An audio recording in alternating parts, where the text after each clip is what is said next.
What we're now going to look at is Sprite sheets, and this is a really interesting way to sort of bring in images in an efficient way. Now, if you have, as we've already said, say lots of different icons in your collection to go onto a website, let's say you wanted to use back arrows and forward arrows, and something to go home and something to buy something, you're already looking at 4 or 5 additional HTTP requests to actually deal with bringing in those images. Now, the first thing I'm going to do is actually just discuss the concept of pulling in an image via a style sheet. Now, what we've already looked at, I'm just going to get rid of these folders here. What we've already looked at is we've already looked at bringing in images as normal. So, for example, I could say image source like the following, img/cat.png.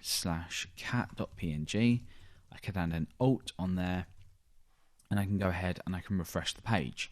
That's going to bring me in an image. I'll just zoom out here, and it's going to make an HTTP request. We already know that. We've already discussed the potential issues with pulling in content this way. Now, we can also pull in images directly with CSS. So what we're going to do here is actually take a container, like a div or any element really, and we're going to give it a background. So we're also now going to learn about background properties, because to use a Sprite sheet, you need to understand what background CSS properties do. So let's take a look at that first, then we'll dive into what a Sprite sheet actually is, and then we can apply that in a most efficient way. So what we're going to do is I'm going to create an element, and this could be absolutely any element. I'm just going to call this box, as we've seen before. So a box, an empty box, or an empty element on a page, we can style this as we would normally expect. Remember, div elements are block level elements, so we don't need to define that. Now I'm going to set this to the, well actually let's set this to quite a large size. Let's say 400, and we'll say height of 400 pixels. Now we know that we can add a background color to something, for example slate grey. So we know that this will then produce a box, oops, oh is that so big, height 400, width 400 pixels. There we go. So we have got a box of, in fact that's fine. We've got a box of 400 by 400 pixels, and we've applied a background color. Now what happens if we want to apply a background image? Well, let's take a look at what happens here and the nature of this. So you can see that we have a background image property. So we can say background image URL, so this is a function, and inside of here we can define the relative path or the absolute path to the URL. Now, you can do this with or without single quotes. It's probably preference, but I tend to do it without single quotes just because it's adding more content unnecessarily to your style sheet. So the location is img.cat.png. There we go. So now I've set the background image to this element as that cat image. When I refresh, nothing happens. Now why has nothing happened here? Well, the reason nothing's happened is because we've defined the background image, but we've not defined much else. We are using the single property. We're not using the background shorthand. If I was to say background, in here, background position X is 0, and background position Y is 0, and let's see, let's just take a look here.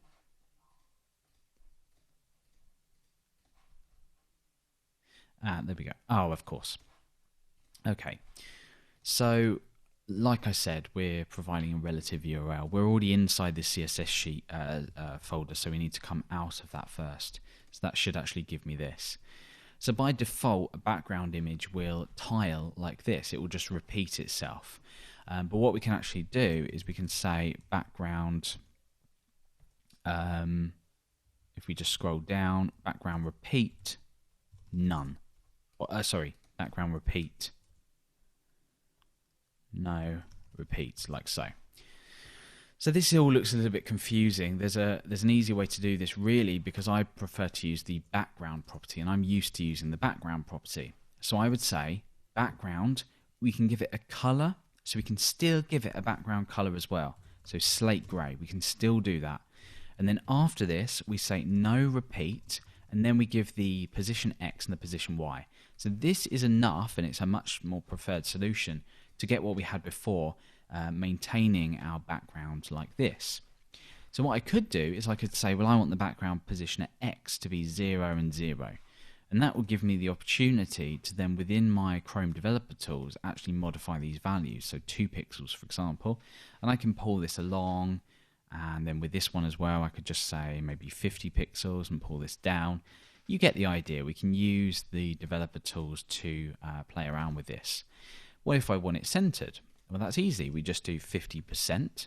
And then for the y-axis, we do 50% as well. That's now centered within that element. So you get the idea of adding this image in here. And obviously, once we've added an image as a background, it becomes different in the sense that we can't right-click it and save it because it's defined within our style sheet. It's not a resource on the page. However, that doesn't mean that it doesn't still need to be downloaded via an HTTP request. This is the mistake a lot of people make. And when you're loading in lots and lots of images through CSS, you think, oh, they're just loaded in. They're not putting themselves on the page in terms of a resource, but they're still being downloaded. So how does all this relate to Sprite Sheets? Well, Sprite Sheets, if we head over to Google, is commonly associated with animation in games. You would have lots of little images of, say, a little person here. This woman here is sort of walking along and then stood still. So this is a Sprite Sheet. Now, the reason this makes sense is because one image is loaded in, but it has lots of little sections that you can pick out to use. And this aids us on the web as well, for the simple reason that when we load in a lot of images, say we had to load in 10 icons, we don't have to make 10 HTTP requests. We just make one request to one image, and that speeds up our website. So what we're actually going to do now is we're going to get rid of our box example, and we're going to get rid of this markup here, and we're going to build a button. What we're going to do is we're going to pull in any old sprite sheet, so this one here, for example. I'm going to save this out, save image as, and let's save this in our website folder. So let's just save that inside of documents, website, images, and I'll just save this as icons, so it's a PNG file. Now let's build a button, and let's pull in this sprite sheet inside of our style sheet, and then we'll use that to actually add an icon. So this is a lot more difficult than using font icons, and there's less benefit because if you wanted larger icons, you would have to add more to your sprite sheets. Sprite sheets are becoming less and less popular within the web due to the rise of font icon packs.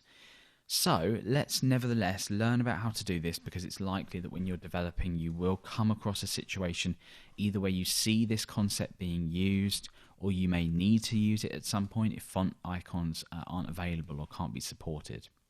So let's take a look at how we do this. Let's create an anchor, so something you would expect to be clicked, and let's just say go back, for example.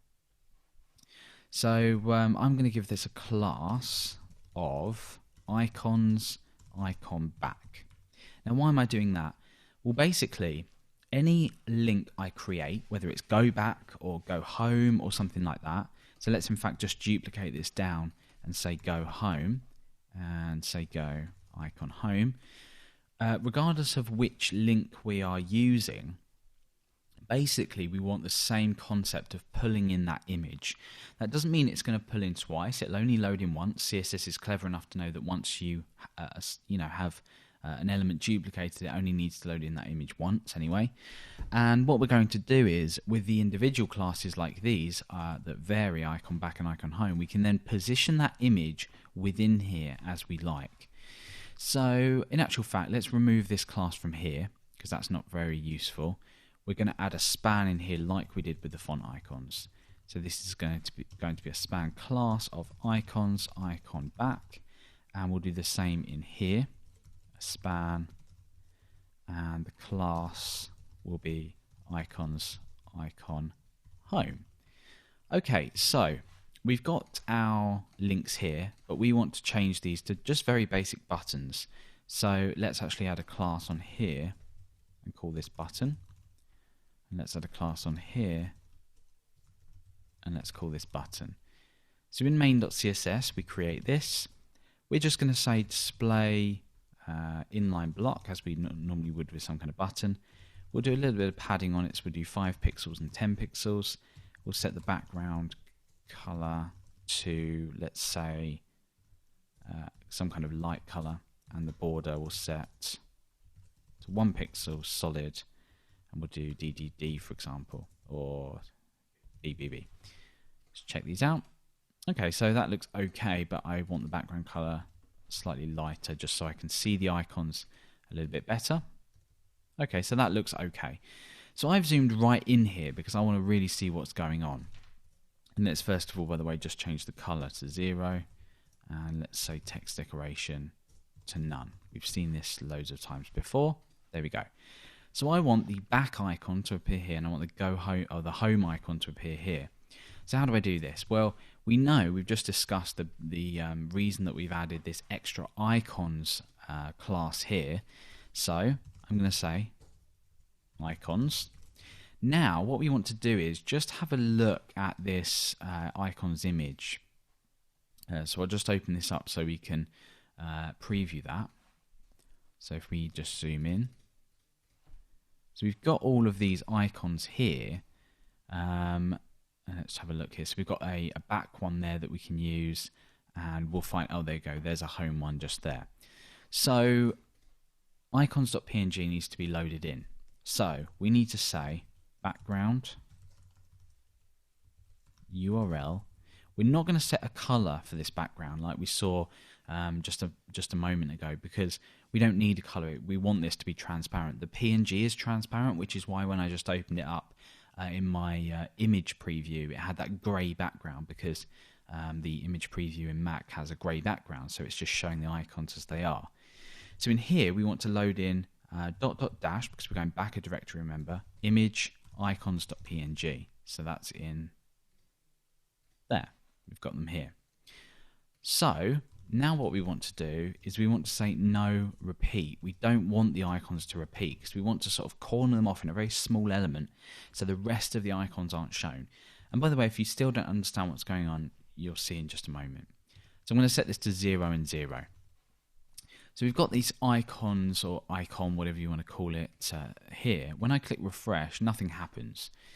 So we need to change this to a display of inline block. Let's see what happens. Okay, so something's happened there. It's, if we just go over to our element inspector, we can see here that it's sort of something's happened almost, but you know, nothing quite useful. So let's add a height in here of 20 pixels maybe, and let's add a width in here of 20 pixels as well. Oh, there it is. We can see it. Cool. So we've already got this little icon coming through. But we know all these icons are the same size, so what we're going to do is we're going to reduce the height and we're going to reduce the width to the point where it sort of has enough room for both. So I think this is going to be 16 by 16. Yeah, it looks like it. And you can fiddle around with this if you want. It's entirely up to you. So we've got the height and our width. We've done that in our Chrome Dev tool, so let's paste this just in here and there. Okay, so we've got our height and our width. But this isn't the go back icon, and this isn't the go home icon. So we need to change these. So what we now need to do is create a class for each icon that we want to be pulled in. And you can see how this is working. It's hiding all of the rest of the icons. So what we want to do now is just basically pull in the different positions. So this is a little bit more difficult.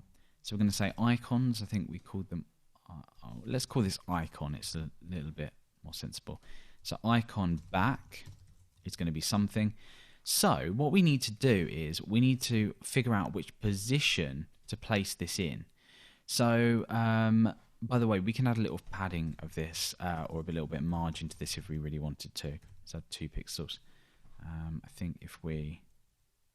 No, let's leave it as it is. We'll focus on the icons. So let's say, for example, icon back. what we want to do is we want to change the background position. So all we do is say background position X, and we just choose anything. 10 pixels I'm going to choose. And I'm going to do the same thing here. So background position Y, 10 pixels. So all we need to do now is find the back icon. So we can either measure it, or we can just take a wild guess, which tends to be what I do. So what we can do now is we know that the back icon, if I just open this here again, just so we can sort of zoom into it, I know that if I look for the back icon, it is just along this row there. So we could use one of these arrows actually, they look a little bit nicer. So it's along and down a little bit. So I'm going to say it's along 1, 2, 3, 4, 5, 6, and then down like 3 or 4. So it's along 6 and down 4. So let's start off here at 0 pixels. The reason I'm doing 0 pixels is so I can increment it with my cursor. So the X position now needs to be a minus value because we're going in the opposite direction. So 1, 2, 3, 4, 5, I think I said 6. And then we're going to go down. So we're going to go minus again, all the way down till we find our back arrow. I think it's coming up. No, it's not. Let's find it. So it's probably best to measure this. So it is that icon there. So it's that next one. So it's probably actually around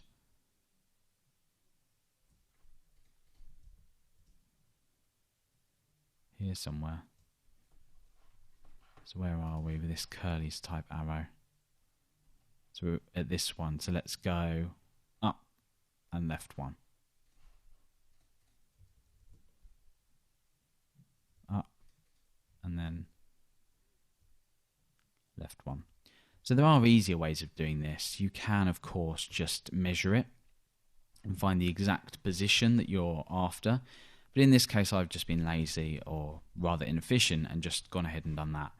So now I'm going to just paste that in there like that. So what we're actually doing is we're maintaining the properties that we've given to this background here. We could even get rid of these 2 zeros at the end. We don't really need them. So we are applying this icon. We're saying no repeat. We definitely don't want it to repeat. And we're only changing the position X and the position Y, and we've pinned them down. So there we go. It works. We've now got an icon in there which we can reuse. We can click this entire button, so we can still click anywhere in this area, which is really, really good. So we can do a similar thing for go home. So for this, let's have a look. So we are going literally all the way down to this home icon. So that's super simple, that one. So let's say icon home, and let's copy and paste these, just so we don't have to do this in the browser and copy and paste it back in. And let's set these to 0. And then here, let's inspect this, so this span. And for the position Y, let's go down maybe minus 50, and let's just keep going.